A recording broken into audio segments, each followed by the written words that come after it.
Namni waanuma facaase fi wantuma guyyaadhaa gara guyyaatti gochaatii oolu kan uuman harka guutee isaaf deebisu namni namummaa qabu namni namummaadhaaf yeroo hundumayyuu dhukkubsatu namni namummaadhaaf oo'u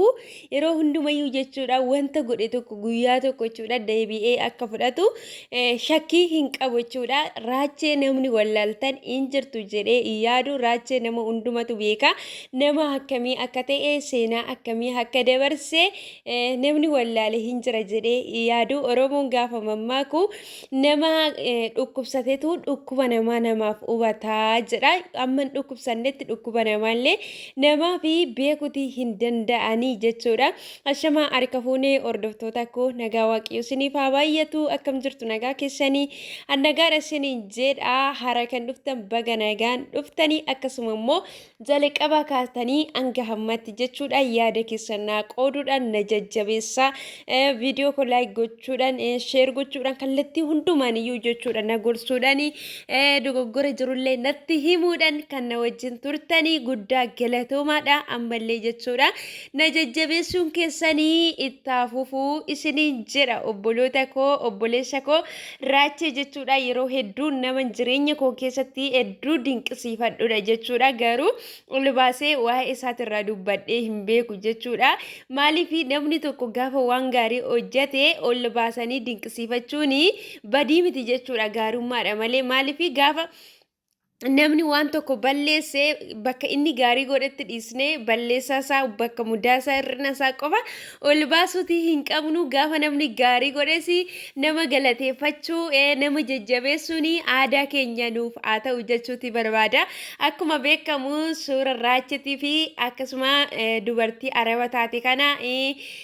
shamarran lama immoo kan abashaa ta'anii walii gadi deemamaa jira jechuudha namoonni hedduun dinqisiifannaadhani hojii raachee baay'ee tokko itti gammadanii gara fuulduraatti illee namoonni baay'eenidhaa fi barumsa akka ta'uu fi walii gadi oofatii jiru jechuudha dhugaa waan hedduu namatti tolu tokkodha isiniin jira ishiin arabni kun gastii ergattee gastii isaanirra galtee raacheeffaa immoo kan isaan gochaatii jiranii geemii taphachaa jiru jechuudha. Shamarran isaan lamaan sun garuu dubartiin kun gaafa ol seentee mucaa koona jalaa dhukkuba mana yaalaa jirti waan ittiin qoricha bitadhu dhabe kanaafiyyuu akka achirratti jechuudha giiftii yookas immoo kennaa jechuudha akka isaan kennanii geemii isaa wajjin taphattee geemii akka taphachiisan hin gaafatte jechuudha gaafa kana shamarran isaan lamaan sun hin tuffatanii achumarratti gatanii biraa bu'anii raacheen garuu tole jedhee namoota jechuudha giiftii garagaraa ababa waan garagaraa jechuudha wantoota gatii baasanii namoota isaanii isaaf kennaa jiranii anaaf hin kenninaadha mucaa ishii ittiin haa yaalchifattu ishiidhaaf kennaa hundumti keessaniyyuu dhaqaa jedheeni geemii taphachiise jechuudha ofiisaatti dhiise bakka ofiisaatti dhoowwe jechuudha dubartii kanallee otoo hin tuffatiin ormi maaliif dhiisee gastii sagal lakkiseeti hin deeme jechuudha tuffatee inni garuu otoo dubartii kana hin tuffatiin namummaan itti dhaga'ame lammii isaa miti eenyummaa ishii hin beeku jechuudha garuu namuma waan taateef dubartiin kun jechuudha dhugumaanii dhukkubsachuus danda'a jechuudha dhalli ishii wanti inni beeku hin jiru jechuudha garuu garaa ishiidhaaf laafee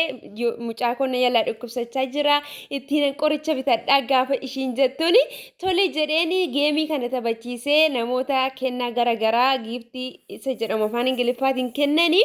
ishiidhaaf kennisiisaa ture jechuudha anillee ilaalatii ture isiniin jedha obboloota koo hedduu tokkoon dinqisiifadhe jechuudha dhugaa dubbachuudhaaf raacheen immoo jireenya akkamii keessa akka darbe hundumti keessaniyyuu hin beektu jechuudha jireenya rakkinaa keessa darbee obboleetti isaallee waggoota hedduudhaaf jechuudha nama barbaadatii turedha obboleessi isaa takkittiin qabu sunillee otoo inni jechuudha akka abbaa akka haadhaa ta'ee itti walii gadi fiigee guddisuu jechuudha jalaa dhabame jechuudha jalaa boqotee kanaaf addunyaa kanarratti wanti inni amma qabu obboleettii isaa takkitti ishii waggoota hedduudha barbaadaa ture arigate sanaa fi ofii isaatii fi uumaa isaatii jechuudha dhugaa namni yeroo ammaa kanatti nama otoo biraa hin qabaatiin haadhaaf abbaa akkasuma immoo fira otoo biraa hin qabaatiin duriyyee ta'ee attuu ta'ee walii gadi deemee nama saamee baqa yookiin immoo iddoon taanetti deemee kan inni kufee yookiis immoo iddoon taanetti kan inni argamu jechuudha karaarra buluudhaan barandaa galuudhaani mucaan kun garuu jechuudha cimina ofiisaatiin otoo namni tokko isa bukkeedha hasoo hin jedhin gargaarsa haadhaaf abbaa tokko obboloota tokko malee ofiisaatii dhaabatee jechuudha jireenya isaa akka kanatti geggeessaa jira jechuudha kanumaaniyyuu yeroo tokko wantoonni tokko qeeqni irratti ka'a jechuudha haa ta'uyyuu malee inni guyyaa tokko gadi ba'ee deebisee hin beeku jechuudha amma namoonni hedduun namoota hedduu kutaadhaan Oromoollee gargar qoodanii wanta saba walitti buusullee jechoota isaaniitiin hamma dubbatan kana Raajeen yeroo jalqabaatiifuu tapha isaa taphachuu qoosaa garagaraa qoosuu Dubaay kan Oromooti jechuu wantoota tokko bakka wantoota nama bohaarsan isa kana haasa'uurran kana abe ani hammani isa baretti miidiyaa kanarratti guyyaa tokko jechuudha isa jecha safuu haada tokko cabsu dubbatu arigeeto hin beeku nama hunduma wajjin iyyuu walii galtee qaba walitti dhufeenya qaba kana isiniin jedha obboloota koo hedduu tokko natti tolee kanaafin isiniif qooduudha dhufe isiniin jedha raachirraa wanta gaarii wanta hedduu baranna isiniin jedha namoonni gargaarsa hin qabnu baqa nama na gargaaruun dhabee haadhaaf abbaa yookiis immoo wanta tokko obboleettii hin qabu warri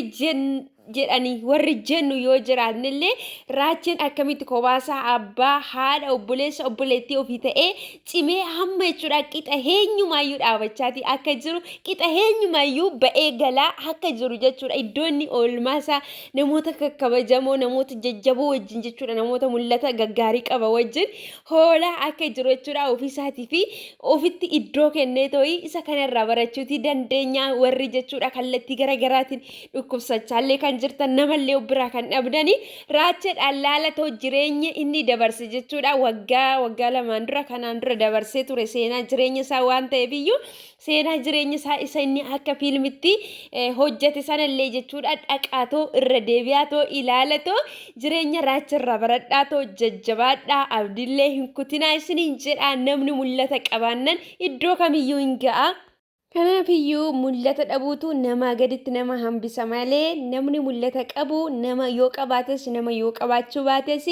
inuma ga'a isiniin jedha obboloota koo kanaaf abdii hin kutatinaadha waaqayyo mul'ata nuuf haa kennu akkasuma immoo garaa namaaf ho'uu garaa namaaf laafuu waaqayyo nuuf haa kennu isiniin jedha obboloota koo hedduu tokko namatti tola isiniin jedha namoonni waan gaggaarii waan akkanaa kana hojjettanii gatii keessan waaqayyo uumaa keessanirraa argatti waan ta'eef jabaadha itti fufaadha. Namni waan gaarii hojjetu tokko eenyumayyuu taanaan namaaf otoo hin taane mataa isaatii fi kan inni hojjetu jechuudha. Sanyii tokko gaafa facaasan keessa sana caanii keessa soraniit sanyii gaarii lafarra facaasu akkuma sanatti sanyii gaarii lafarra deebisanii galfatu jechuudha. Ingirdaada wajjin gaafa lafatti gadi naqanii ingirdaada santu irra caalee jechuudha. Hamaa waan ta'eef bu'aa faayidaa hin qabneef hin balleessa jechuudha isa gaarii sana. Kanaaf wanti nuti goonu hundumti isaayyuu jireenyuma keenyaaf ta'a waan ta'eef jireenya keenya irratti waanuma gaarii ta'e tokko haa facaafannu isiniin jedha obboloota kooyi Raacheen waan hedduu natti toleefin yaada kana qabadhee isiniif dhufee dogoggorri yoo jiraate na of kalchaa isiniin jechaati amma qophii biraatiin walitti deebinutti nagaan naa tura jalqaba hamma ammatti kan na wajjin turtan immoo guddaa galatoomaa isiniin jedha eebbifama.